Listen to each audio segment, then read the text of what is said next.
She just thinks she's in charge. She's not the main character here. At least, that's what we like to tell ourselves. But honestly, she might be. Lola's journey has been anything but straightforward.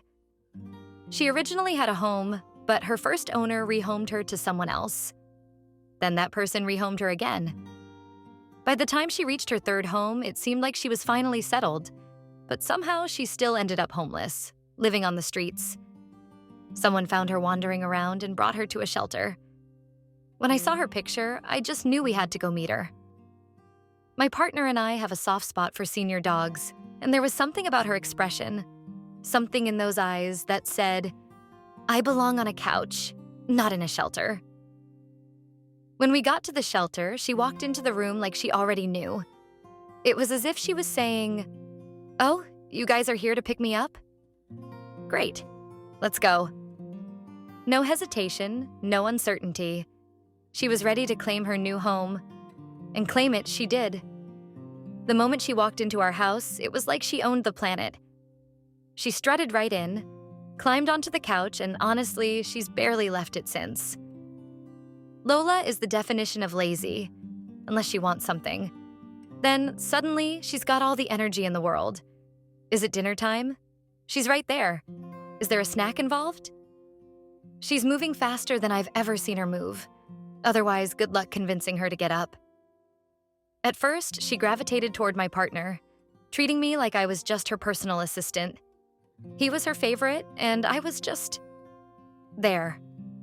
Over time, though, we built our own bond.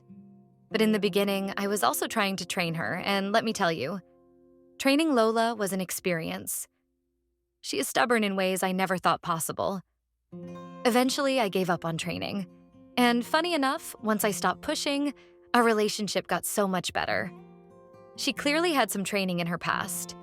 She was spayed, microchipped, and knew a few basic commands.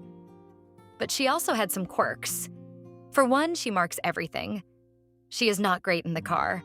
And the moment she's outside, she needs to be on a leash, or she will chase a car like it's her life's mission. Living with Lola is like living with a furry little comedian. She has this larger-than-life personality. She's dramatic, she's bossy, and she has a very specific way of communicating. She has different barks for everything.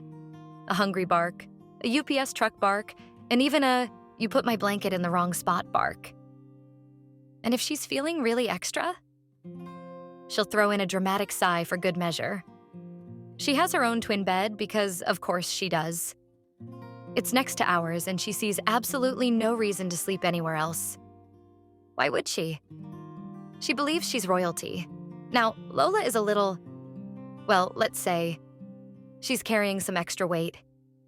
We try to help her slim down, but whenever we put her on a diet, she gets desperate. And I mean desperate. She has eaten an entire bag of cough drops, an entire container of cat treats, anything she can get her paws on. So, weight loss is a slow process. She enjoys walks, but only for about half a mile.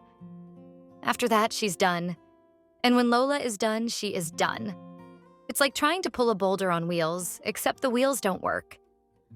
Despite all her quirks, or maybe because of them, we adore her. I've always loved dogs, but there's something special about the so-called difficult ones. The ones people overlook, the ones with a little extra attitude. They're misunderstood, and I've met so many that have turned out to be the best dogs I've ever known. Lola knows she deserves the best, and she expects us to deliver. And honestly, she's probably right. What else would we be doing if we weren't catering to Lola's every need? She's not just a dog. She's not just a pet. She's a queen. She's our little diva. She's Lola,